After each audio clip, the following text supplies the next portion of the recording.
1948 December 27ஆம் தேதி இரவு உலகிலேயே மிகப்பெரிய பயணிகள் விமானம் டக்ளஸ் DC 3 மியாமியில் இருந்து புளோரிடாவுக்கு புறப்பட்டது. விமானத்தில் 125 பயணிகள், 9 குழு உறுப்பினர்கள், மொத்தம் 134 பேர் இருந்தனர். வட அட்லாண்டிக் பெருங்கடல் மேல் 8300 அடி உயரத்தில் விமானம் அமைதியாக 180 மைல் வேகத்தில் பயணித்துக் கொண்டிருந்தது. இரவு 8:13 காக்பிட்டில் கேப்டன் ராபர்ட் மில்லர் தனது உதவி விமானியுடன் எல்லாம் சரியாக உள்ளதா என சரிபார்த்துக் கொண்டிருந்தார். ஆனால் திடீரென செயின்ட் ஜான் விமான போக்குவரத்து கட்டுப்பாட்டு மையத்துடனான தொடர்பு பலவீனமானது. கேப்டன் மில்லர் ஒரு சிறிய தொழில்நுட்ப கோளாறு இருப்பதாக தெரிவித்தார். அதுவே அவரது கடைசி செய்தி. 10 வினாடிகளில் விமானம் ரேடாரில் இருந்து என்றென்றும் மறைந்தது. கடைசி இடம் பெர்முடா முக்கோணம்.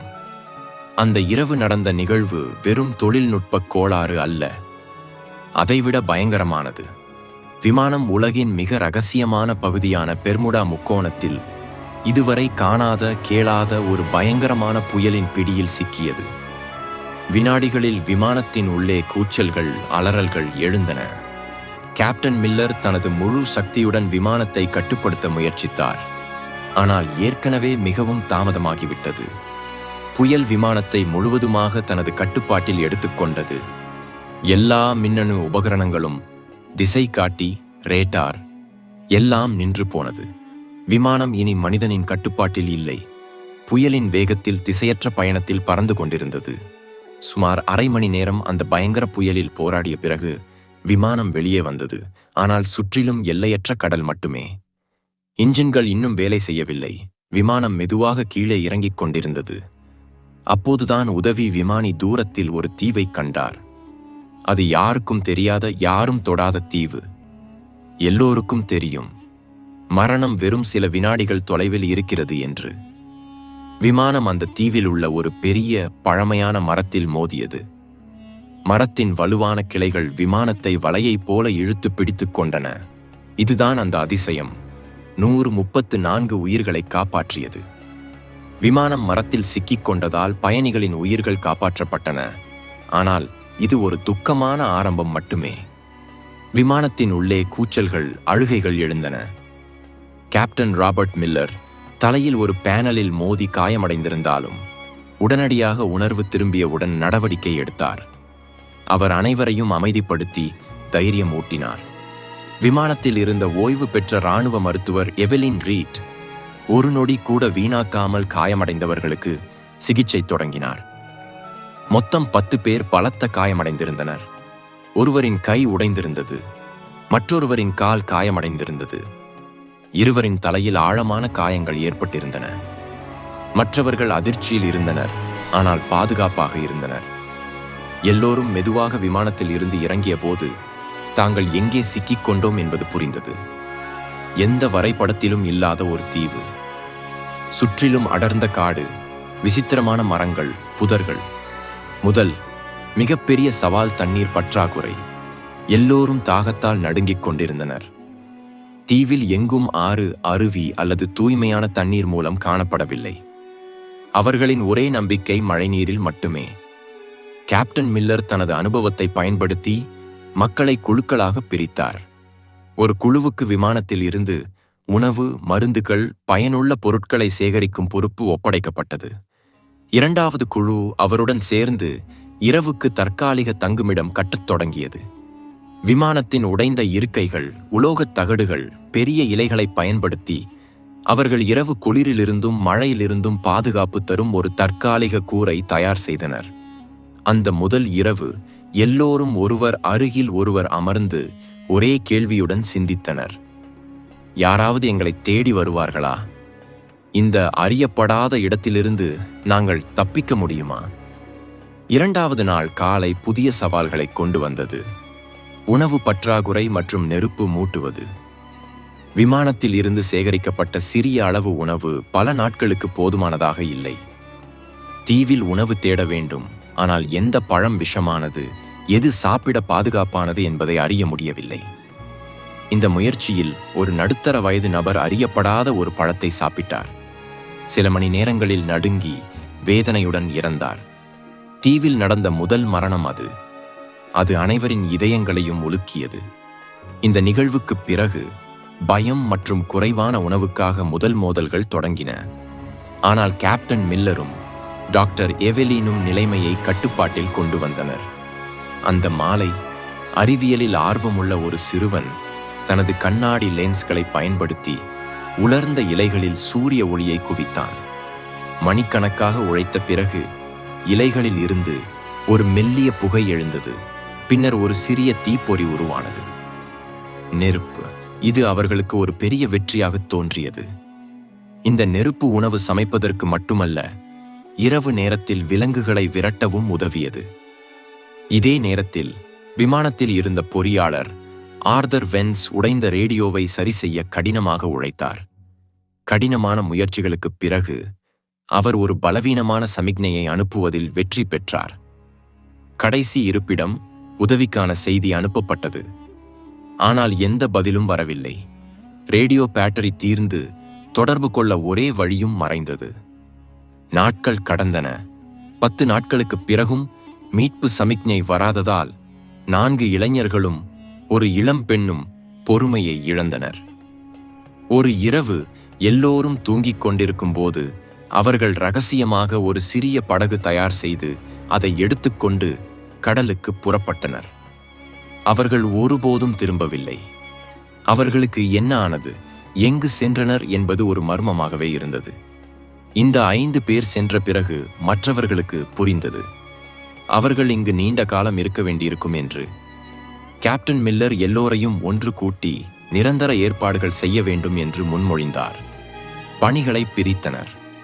ஒரு குழு தினமும் உணவு, பழங்கள் சேகரிக்க காட்டுக்குச் சென்றது.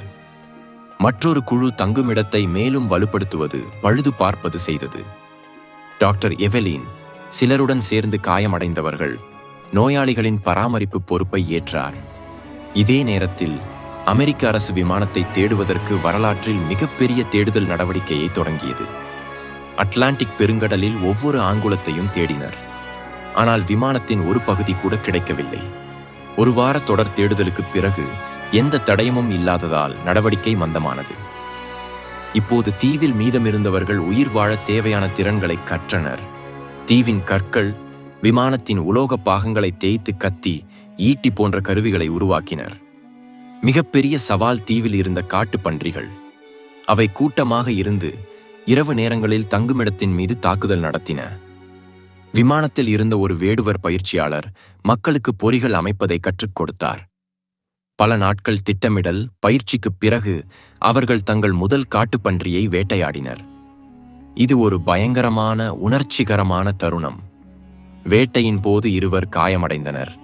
ஆனால் அந்த பன்றியை முகாமுக்கு கொண்டு வந்த போது அது வெறும் உணவு மட்டுமல்ல, அது அவர்களின் ஒற்றுமை, உறுதியின் வெற்றி.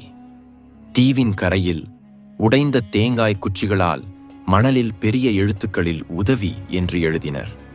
ஏதாவது கப்பல் அல்லது விமானம் இதை பார்க்கும் என்ற நம்பிக்கையில். 6 மாதங்கள் கடந்தன. வெளி உலகத்திற்கு விமானமும் அதில் இருந்த 134 பேரும் ஒரு தீர்க்கப்படாத மர்மமாக இருந்தனர். $45 மில்லியன் செலவு செய்த பிறகு அமெரிக்க அரசு அதிகாரப்பூர்வமாக தேடுதல் நடவடிக்கையை நிறுத்தியது. எல்லோரையும் இறந்தவர்கள் என்று அறிவித்தது. அவர்களின் குடும்பங்களுக்கு அவர்களின் அன்புக்குரியவர்கள் இனி திரும்பி வரமாட்டார்கள் என்று கூறப்பட்டது.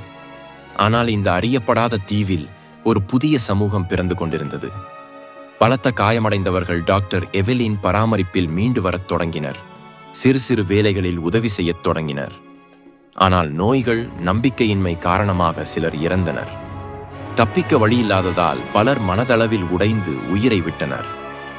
இப்போது தீவில் வெறும் 114 பேர் மட்டுமே மீதமிருந்தனர். அவர்கள் இறந்தவர்களை மரியாதையுடன் அடக்கம் செய்யத் தொடங்கினர். ஒருவருக்கு ஒருவர் மன உறுதி அளித்தனர். இரவு நேரங்களில் நெருப்பைச் சுற்றி அமர்ந்து தங்கள் பழைய வாழ்க்கை கதைகளை பகிர்ந்து கொண்டனர். பாடல்கள் பாடினர். சுமார் 1.5 ஆண்டுகளுக்குப் பிறகு தீவில் முதல் முறையாக ஒரு குழந்தையின் அழுகை ஒலித்தது. ஒரு இளம் தம்பதியருக்கு ஆரோக்கியமான ஆண் குழந்தை பிறந்தது. அந்த குழந்தையின் பிறப்பு தீவில் உள்ள ஒவ்வொருவருக்கும் புதிய நம்பிக்கையை அளித்தது. 2 ஆண்டுகள் கடந்தன. அவர்கள் தீவில் வாழ தேவையான கலையை கற்றனர். சிறிய அளவில் விவசாயம் தொடங்கினர். மீன்பிடிக்க புதிய முறைகளை கண்டுபிடித்தனர். ஆனால் நாகரிக உலகத்திற்கு திரும்ப வேண்டும் என்ற ஆசை இன்னும் அவர்களின் இதயங்களில் வலுவாக இருந்தது. பொறியாளர் ஆர்தர் வென்ஸ் தலைமையில் எல்லோரும் சேர்ந்து ஒரு பெரிய படகு கட்ட முடிவு செய்தனர். இது அவர்களின் மிக நம்பிக்கை தரும் திட்டம். மாதக்கணக்கான கடின உழைப்புக்குப் பிறகு விமானத்தின் துண்டுகள், மரம், கயிறுகளை பயன்படுத்தி ஒரு வலுவான படகு உருவாக்கப்பட்டது. படகை கடலில் இறக்கிய நாள் ஒரு பண்டிகையாக நடந்தது. 25 பேர் மிகவும் வலுவான அனுபவமிக்கவர்களை அந்த படகில் அனுப்பினர். உதவி கொண்டு வந்து திரும்புவோம் என்ற வாக்குறுதியுடன். படகு தீவிலிருந்து சில மைல்கள் வரை நன்றாகவே சென்றது. ஆனால் வானிலை தனது உண்மையான முகத்தை காட்டியது. திடீரென கருமேகங்கள், பயங்கரமான புயல் படகை சூழ்ந்தன. பெரிய அலைகள் படகை தலைகீழாக்கின. சிலர் நீந்தி தீவின் கரைக்கு திரும்பினர். ஆனால் அந்த விபத்தில் 16 பேர் உயிரிழந்தனர். இது தீவில் இதுவரை நடந்த மிகப்பெரிய துயரம். ஏற்கனவே நோய்கள், நம்பிக்கையின்மை காரணமாக 15 பேர் இறந்திருந்தனர். இப்போது இந்த நிகழ்வில் மேலும் 16 பேர். மொத்தம் 31 பேர் இறந்தனர். 5 பேர் முன்பே வெளியேறிவிட்டனர். இப்போது தீவில் வெறும் 98 பேர் மட்டுமே மீதமிருந்தனர். இந்த நிகழ்வு அவர்களின் தப்பிக்கும் நம்பிக்கையை முற்றிலும் தகர்த்தது. பலர் ஒப்புக்கொண்டனர். இந்த தீவே அவர்களின் கல்லறையாகும். வெளியேற முயற்சிப்பது மரணத்தை அழைப்பதற்கு சமம் என்று. 5 ஆண்டுகள் கடந்தன. தீவில் பிறந்த குழந்தைகளுக்கு இதுவே அவர்களின் உலகம். கார்கள், மின்சாரம், நகரங்கள், இவற்றை அவர்கள் ஒருபோதும் பார்த்ததில்லை. பெரியவர்கள் அவர்களுக்கு தங்கள் பழைய உலகக் கதைகளை சொன்னார்கள். அவை குழந்தைகளுக்கு அதிசயக் கதைகளாகத் தோன்றின. ஆனால் காலம் செல்லச் செல்ல சமூகத்தில் மெல்லிய விரிசல்கள் உருவாகின. தீவின் இயற்கை வளங்கள், தனித்துவமான பழமரங்கள், சிறிய விலங்குகள் குறைந்து கொண்டிருந்தன. உணவு பற்றாக்குறையால் அவர்களிடையே பதற்றம் அதிகரித்தது. அவர்கள் 2 குழுக்களாக பிரிந்தனர். ஒரு குழு கேப்டன் மில்லர் தலைமையில் எந்த விலை கொடுத்தாலும் தப்பிக்க வேண்டும் என்று நம்பியது. 2வது குழு நம்பிக்கை இழந்த ஒரு நபரின் தலைமையில் இதுவே தங்கள் விதி, வெளி உலகத்தை மறந்து இங்கேயே தங்க வேண்டும் என்று வாதிட்டது. ஏனெனில் வெளியேற முயற்சிக்கும் ஒவ்வொரு முயற்சியும் மரணத்தை மட்டுமே கொண்டு வந்தது. இதே நேரத்தில் உணவு தேடி சென்ற ஒரு குழு தீவின் ஆழமான பகுதிக்கு சென்றது. அங்கு அவர்கள் பார்த்த காட்சி அவர்களின் இதயங்களை நிறுத்தியது. பழமையான உடைந்த நாகரிகத்தின் இடிபாடுகள் காணப்பட்டன. அந்த இடிபாடுகளுக்கு அருகில் ஒரு குகையில் அவர்கள் ஒரு மனித எலும்பு கூட்டை கண்டனர். எலும்பு கூட்டுக்கு அருகில் ஒரு உலோக பாகம் இருந்தது. அது பழைய விமானத்தின் துண்டு போல தோன்றியது. இது ஒரு தெளிவான ஆதாரம். அவர்கள் இந்த தீவில் சிக்கிய முதல் மனிதர்கள் இல்லை என்று. பெர்முடா முக்கோண மர்மம் மேலும் ஆழமானது. இந்த தீவுக்கு சாபம் உள்ளதா? இங்கு வரும் ஒவ்வொருவரும் இங்கேயே இறப்பார்களா? இந்த கேள்விகள் அவர்களை மேலும் பயமுறுத்தின. 7 ஆண்டுகள் கடந்தன. இந்த 2 ஆண்டுகளில் பதற்றங்கள், உணவு பற்றாக்குறை, நோய்கள் காரணமாக மேலும் 16 பேர் இறந்தனர். இப்போது தீவில் வெறும் 82 பேர் மட்டுமே மீதமிருந்தனர். உயிர் வாழ வேண்டும் என்ற நம்பிக்கை கிட்டத்தட்ட முடிந்து போனது. அவர்கள் வெறும் தினசரி வாழ்க்கைக்காக போராடினர். நிலைமைகள் இதைவிட மோசமாக இருக்க முடியாது என்று தோன்றியது. ஆனால் அவர்கள் தவறு. 8வது ஆண்டில் ஒரு மதிய நேரத்தில் தீவில் ஒரு பயங்கரமான சூறாவளி தாக்கியது. வலுவான காற்று, கனமழை அவர்களின் ஆண்டுக்கணக்கான உழைப்பால் உருவாக்கப்பட்ட தங்குமிடங்களையும் சிறிய பயிர்களையும் அழித்தன. அவர்கள் கட்டிய எல்லாமே இடிந்து விழுந்தன. அவர்களின் மன உறுதி முற்றிலும் சரிந்தது. திறந்த வானத்தின் கீழ் நனைந்து நடுங்கியபடி அமர்ந்து முடிவு நெருங்கிவிட்டது என்று நினைத்தனர். சூறாவளிக்குப் பிறகு சில வாரங்கள் அவர்கள் மீண்டு வர முயற்சிக்கும் போது தீவு ஒரு வலுவான நிலநடுக்கத்தால் குலுங்கியது. பூமி பிளந்து போவது போல நடுங்கியது. மலைகள் இடிந்தன, மரங்கள் விழுந்தன. ஒவ்வொருவரும் தங்கள் உயிரை காப்பாற்ற இங்கும் அங்கும் ஓடினர். இந்த நிலநடுக்கம் அழிவுகரமானது, ஆனால் எதிர்பாராத விதமாக இதுவே அவர்களின் மீட்புக்கு காரணமானது. நிலநடுக்கம் காரணமாக ஆண்டுக்கணக்காக ஒரே இடத்தில் இருந்த விமானத்தின் துண்டுகள் அசைந்தன. அதன் கீழ் மறைந்திருந்த சில கம்பிகள், உபகரணங்கள் வெளியே வந்தன. இந்த சிறிய நிகழ்வு அவர்களின் 9 ஆண்டு துயரத்தை முடிவுக்கு கொண்டு வரப்போகிறது என்று யாருக்கும் தெரியவில்லை. நிலநடுக்கத்திற்கு பிறகு சில நாட்கள் நிலைமைகள் அமைதியான பிறகு பொறியாளர் ஆர்தர் வென்ஸ் விமானத்தின் துண்டுகளை ஆராய்ந்து கொண்டிருக்கும் போது உடைந்த ரேடியோ ஒரு புதிய கோணத்தில் தோன்றியது. அதே நேரத்தில் விஞ்ஞானிகளின் கூற்றுப்படி ஒரு கடுமையான சூரிய புயல், சோலார் ஃப்ளேர், பூமியின் காந்தப்புலத்தை பாதித்தது. இது ஒரு அரிய வானியல் நிகழ்வு. ஒருவேளை இந்த சூரிய புயல் அல்லது நிலநடுக்கத்தால் அசைந்த கம்பிகளின் இணைப்பு காரணமாக ஒரு அதிசயம் நடந்தது. ஆர்தர் ரேடியோவின் சுவிட்சை அழுத்திய போது ஒரு மெல்லிய ஒலி வந்தது. அவரது இதயம் துடித்தது. நடுங்கும் கைகளால் பேட்டரி கம்பிகளை கவனமாக இணைத்தார். 9 ஆண்டுகளுக்குப் பிறகு முதல் முறையாக ரேடியோ பச்சை விளக்கு ஒளிர்ந்தது. அவர் மைக்ரோஃபோனை பிடித்து நடுங்கும் குரலில் சொன்னார், மேடே மேடே மேடே, இது விமானம் NC 16002. யாராவது கேட்கிறீர்களா? நாங்கள் உயிருடன் இருக்கிறோம். 9 ஆண்டுகளாக ஒரு தீவில் சிக்கி இருக்கிறோம். மறுபுறம் மியாமி விமான போக்குவரத்து கட்டுப்பாட்டு மையத்தில் ஒரு ஆபரேட்டர் இந்த செய்தியை கேட்டு தனது காதுகளை நம்ப முடியவில்லை. இது ஒரு நகைச்சுவை என்று நினைத்தார். ஆனால் ஆர்தர் விமானத்தின் பதிவு எண், கேப்டனின் பெயர், விமான தேதியை சொன்னபோது கட்டுப்பாட்டு அறையில் மௌனம் நிலவியது. அமெரிக்க அரசு உடனடியாக மீட்பு நடவடிக்கையை மீண்டும் தொடங்கியது. அந்த காலத்தில் செயற்கைக்கோள் தொழில்நுட்பம் அவ்வளவு வளர்ச்சியடையவில்லை. எனவே இருப்பிடத்தை கண்டறிய முடியவில்லை. விமானம் பெர்முடா முக்கோண பகுதியில் எங்கோ இருக்கிறது என்று மட்டுமே தெரிந்தது. அவர்கள் அந்த பகுதியில் உள்ள ஒவ்வொரு தீவையும் மீண்டும் தேட முடிவு செய்தனர். தீவில் இருந்தவர்களிடையே நம்பிக்கையின் புதிய கதிர் பிறந்தது. அவர்கள் இரவு பகலாக பெரிய நெருப்பை மூட்டி புகை அனுப்பி மீட்பு குழு தங்களை பார்க்கும் என்று நம்பினர். 9 ஆண்டுகள் முடிந்தன. ஒரு காலையில் தீவில் மீதமிருந்த 82 பேர் தூக்கத்தில் இருந்து எழுந்தபோது ஒருவர் தூரத்தில் ஒரு சிறிய புள்ளியை கண்டார். அந்த புள்ளி மெதுவாக பெரிதாகி வந்தது. அது ஒரு கப்பல். அமெரிக்க கடற்படை கப்பல் அவர்களை தேடி வந்தது. அந்த கப்பலை பார்த்த அந்த நொடியில் 9 ஆண்டு துயரம், வேதனை, காத்திருப்பு எல்லாம் கண்ணீரில் கரைந்து போனது. மக்கள் மகிழ்ச்சியில் கூச்சலிட்டு அழுது ஒருவரை ஒருவர் கட்டிப்பிடித்தனர். மணலில் ஓடி நாங்கள் மீட்கப்பட்டோம், நாங்கள் மீட்கப்பட்டோம் என்று கத்தினர். மீட்பு குழு தீவில் இறங்கிய போது அங்கு கண்ட காட்சியை பார்த்து திகைத்து நின்றனர். 9 ஆண்டுகளுக்கு முன் உலகம் இறந்துவிட்டதாக நினைத்தவர்கள் இப்போது அவர்கள் முன் நின்றனர். களைப்பாக, பலவீனமாக, ஆனால் உயிருடன். அவர்களின் திரும்புதல் உலகை உலுக்கியது. இது மனித உறுதி, உயிர் வாழ வேண்டும் என்ற உறுதியின் அதிசய கதை.